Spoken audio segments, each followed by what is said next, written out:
bersedialah,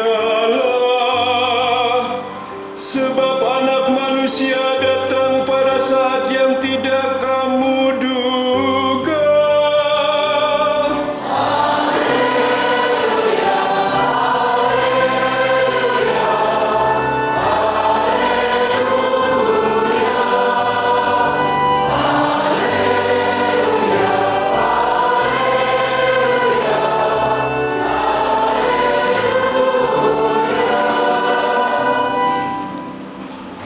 Tuhan bersamamu.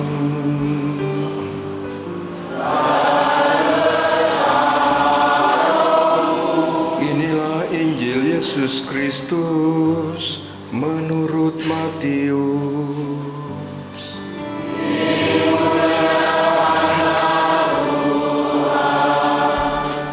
Injil Matius bab 25 ayat 1 sampai 13. Gadis-gadis yang bijaksana dan gadis-gadis yang bodoh. Pada waktu itu hal kerajaan surga seumpama 10 gadis yang mengambil pelitanya dan pergi menyongsong mempelai laki-laki. 5 diantaranya bodoh dan 5 bijaksana. Gadis-gadis yang bodoh itu membawa pelitanya tetapi tidak membawa minyak. Sedangkan gadis-gadis yang bijaksana itu membawa pelitanya dan juga minyak dalam buli-buli mereka. Tetapi karena mempelai itu lama tidak datang-datang juga, mengantuklah mereka semua lalu tertidur. Waktu tengah malam terdengarlah suara orang berseru, "Mempelai datang, songsonglah dia." Gadis-gadis itu pun bangun semuanya lalu membereskan pelita mereka. Gadis-gadis yang bodoh berkata kepada gadis-gadis yang bijaksana, "Berikanlah kami sedikit dari minyakmu itu, sebab pelita kami hampir padam." Tetapi jawab gadis-gadis yang bijaksana itu, "Tidak, nanti tidak cukup untuk kami dan untuk kamu. Lebih baik kamu pergi kepada penjual minyak dan beli di situ." Akan tetapi waktu mereka sedang pergi untuk membelinya, datanglah mempelai itu dan mereka yang telah siap sedia masuk bersama-sama dengan dia ke ruang perjamuan kawin, lalu pintu ditutup. Kemudian datang juga gadis-gadis yang lain itu dan berkata, "Tuan, Tuan, bukakanlah kami pintu." Tetapi ia menjawab, "Aku berkata kepadamu, sesungguhnya aku tidak mengenal kamu.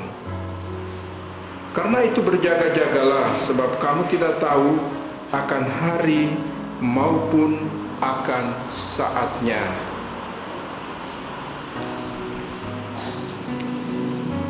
Demikianlah sabda Tuhan.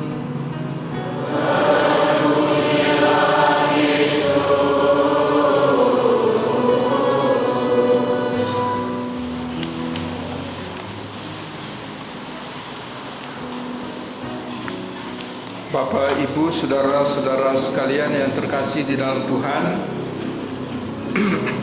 bacaan-bacaan suci yang kita dengar pada hari ini sedikit demi sedikit mengajak kita untuk beranjak,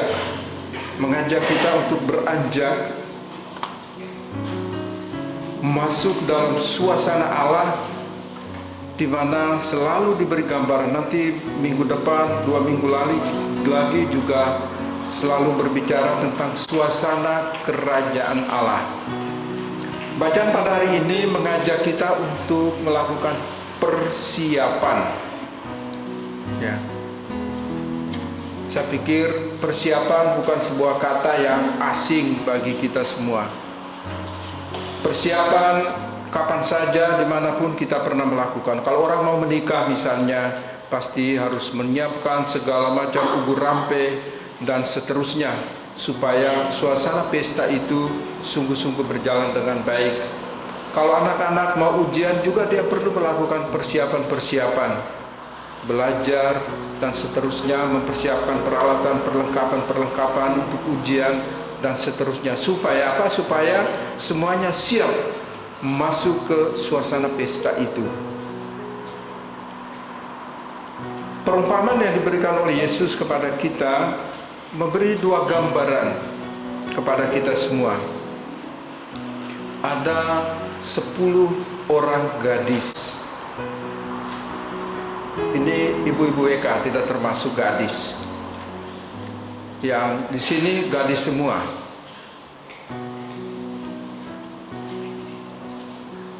Ada 10 orang gadis. Mereka ini, kalau saya membayangkan, mereka ini adalah para wanita yang dipilih sebagai pagar ayu untuk menyambut kedatangan mempelai itu. Pagar ayu nih, pasti mereka cantik-cantik, dandanan juga bagus. Hanya mereka ini sama-sama cantik juga, tetapi ada yang menjadi pembeda. Yesus memberikan perbedaan 5-5, imbang ini. 5 yang bodoh, 5 yang bijaksana. Padahal mereka semua membawa pelita. Ke-10-nya membawa pelita. Apa menjadi pembeda antara yang bijaksana dan yang bodoh? Apa pembedanya? Ya, masing-masing ada minyak loh, jangan dikira.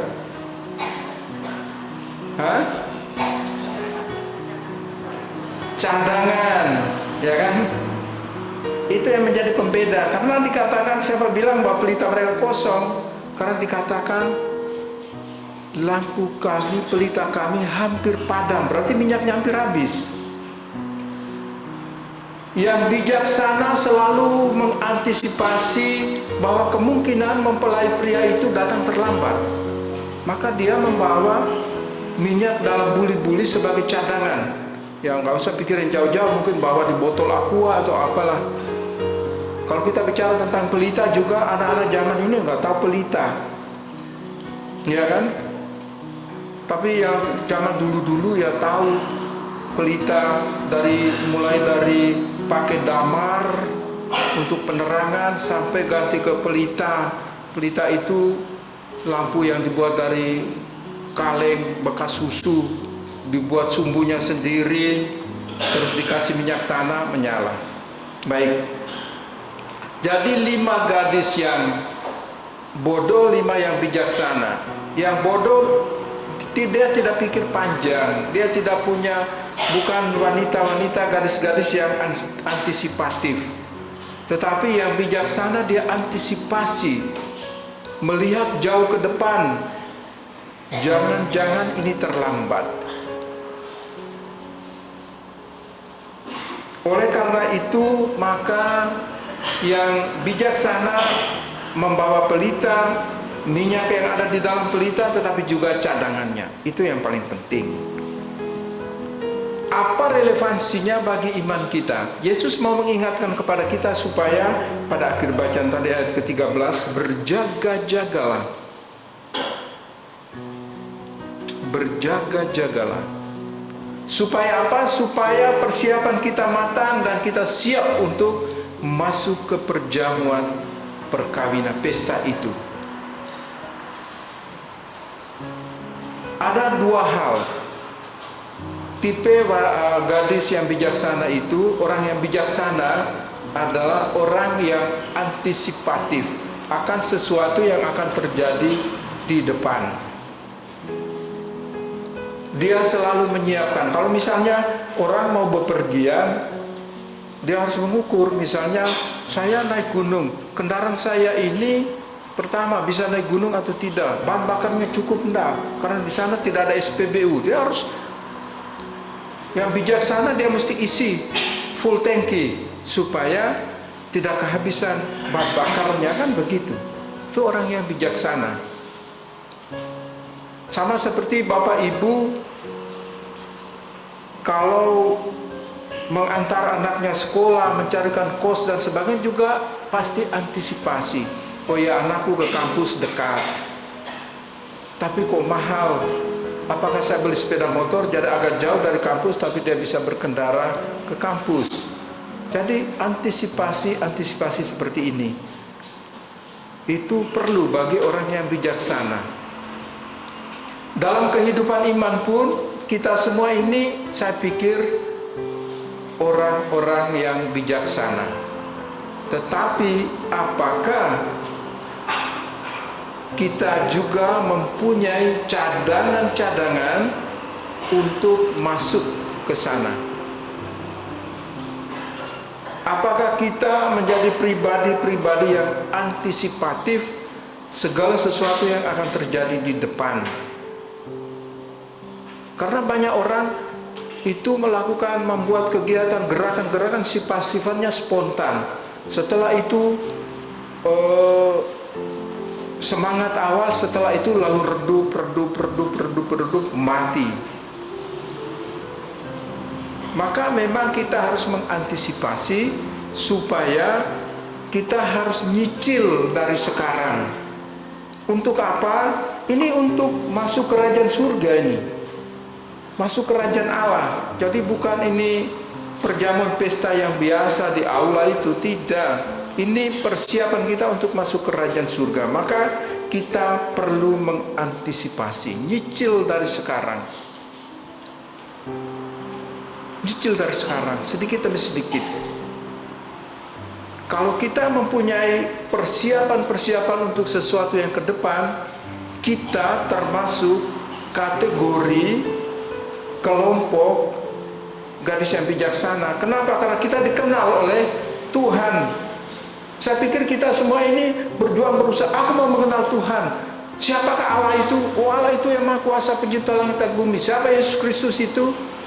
Dan seterusnya. Tapi apakah Tuhan mengenal Anda? Ini persoalan.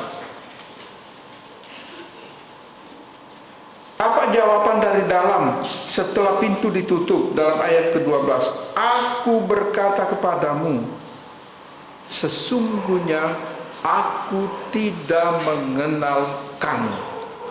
Wah, sakit sekali itu. Sesungguhnya aku tidak mengenal kamu. Jadi hidup iman kita, kalau kita tidak mempunyai pengharapan akan masa depan, kita ini masuk kategori gadis yang bodoh. Kita tunggang langgang ini, tetapi kita tidak dikenal oleh Tuhan. Sebentar, kita lihat lagi.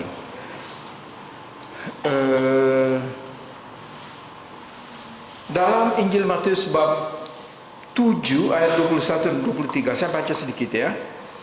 Saya bacakan untuk Anda, karena kalian tidak membawa kitab suci.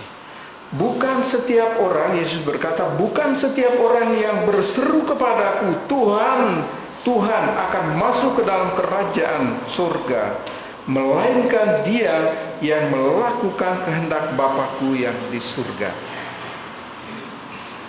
Jadi kita sebagai orang yang bijaksana, kita tidak hanya melakukan persiapan, tetapi melakukan juga kehendak Allah. Nanti kita akan lihat kehendak Allah seperti apa. Ayat ke-22, pada hari terakhir banyak orang akan berseru kepadaku, Tuhan, Tuhan, bukankah kami membuat demi namamu dan mengusir setan demi namamu dan mengadakan banyak mujizat demi namamu juga. Ayat 23, pada waktu itulah aku akan berterus terang kepada mereka dan berkata, aku tidak pernah mengenal kamu, hanyalah daripadaku kamu sekalian pembuat kejahatan. Hati-hati Bapak Ibu saudara-saudara sekalian. Kadang-kadang orang menjual firman Tuhan untuk cari makan. Itu hati-hati, mereka masuk kategori gadis yang bodoh. Tuhan bilang, saya tidak mengenal kamu. Meskipun Anda mengaku, saya pernah membuat mujizat, saya pernah melakukan ini, saya pernah melakukan. No, tidak. Tuhan akan bilang begitu. Yang paling penting adalah kita melakukan kehendak Allah. Apa sih kehendak Allah bagi kita? Mengasihi. Allah mengasihi kita. Orang-orang yang bijaksana adalah orang-orang yang dikasihi oleh Tuhan. Kita semua ini orang-orang yang dikasihi oleh Tuhan. Maka Tuhan mengenal kita semua. Tidak perlu Anda sebut nama, Tuhan sudah tahu. Allah mengenal kita.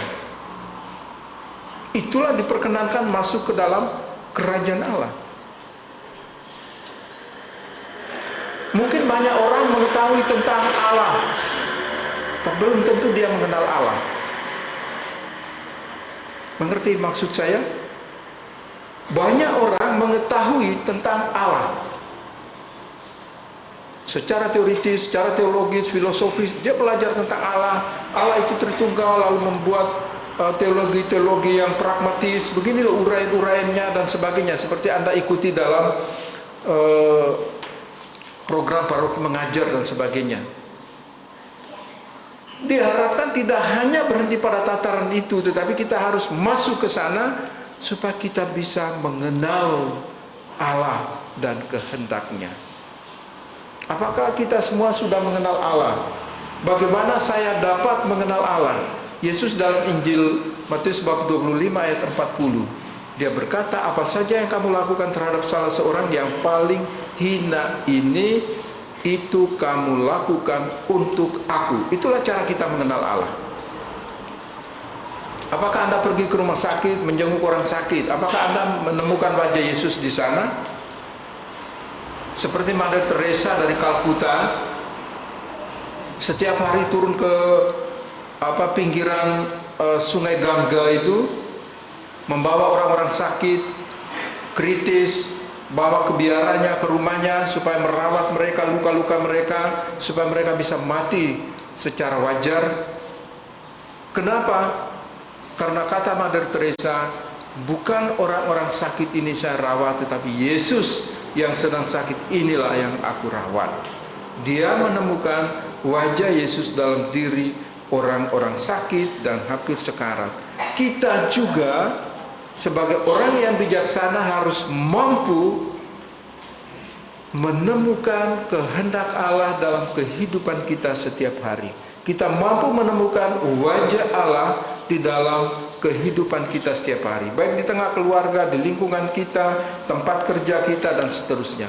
Dengan demikian Allah mengenal kita. Allah mengenal kita. Jangan sampai seperti bacaan tadi, aku tidak mengenal kamu. Meskipun kita protes, saya dibaptis Katolik, saya sudah ikut A, B, C, D. Maaf kalau Anda tidak melakukan kehendak Allah, Allah tidak mengenal kamu. Saudara-saudara sekalian yang saya cintai di dalam Tuhan, bacaan-bacaan suci pada hari ini menyadarkan, mengingatkan kita. Pertama, supaya kita menyiapkan kehidupan iman kita untuk sesuatu yang jauh ke depan. Apa itu? Keselamatan kita. Bagaimana untuk sampai pada keselamatan? Kita harus membuat langkah-langkah, ya, berbuat baik, menolong, membantu yang kelaparan, merawat yang sakit, dan seterusnya. Ini langkah-langkahnya untuk sampai pada keselamatan, supaya kita dikenal Allah. Ketika kita menyadari bahwa Allah hadir dalam diri setiap anggota keluarga kita, dan disitulah Allah juga mengenal kita. Jadi nggak usah cari, Bapak Ibu, nggak usah cari wajah Allah itu jauh-jauh, sampai jungkir balik mendaki gunung, sampai jungkir balik menuruni lembah mencari wajah Allah. Wajah Allah itu ada di antara kita. Ini persiapan kita untuk masuk ke pengharapan yang paling besar, yaitu keselamatan kita. Pintu akan terbuka bagi kita. Jangan sampai pas sudah pintu mau mempelai datang baru kita pergi cari minyak. Dalam bacaan yang pertama dari kitab kebijaksanaan, mau mengingatkan dan menyadarkan kepada kita bahwa rahmat Allah itu selalu mencari kita setiap hari. Bukan kita yang mencari rahmat Allah. Kebijaksanaan sejati adalah Yesus Kristus sendiri. Maka Yesus yang mencari kita. Biarkan dirimu dijumpai oleh Yesus. Biarkan dirimu dikenal oleh Yesus. Lewat apa? Lewat keterampilan tanganmu. Lewat apa? Lewat kecerdasan otakmu. Lewat apa? Lewat kelincahan kakimu untuk melangkah, mencari hal yang baik, yang benar dalam kehidupan ini. Itulah kita termasuk orang-orang yang dikenal oleh Tuhan. Ketika kita melakukan dan menjalankan kehendaknya dalam kehidupan kita setiap hari. Amin. Mari kita bangkit berdiri, kita menanggapi sabda Tuhan ini dengan menegaskan iman kita. Aku percaya akan Allah,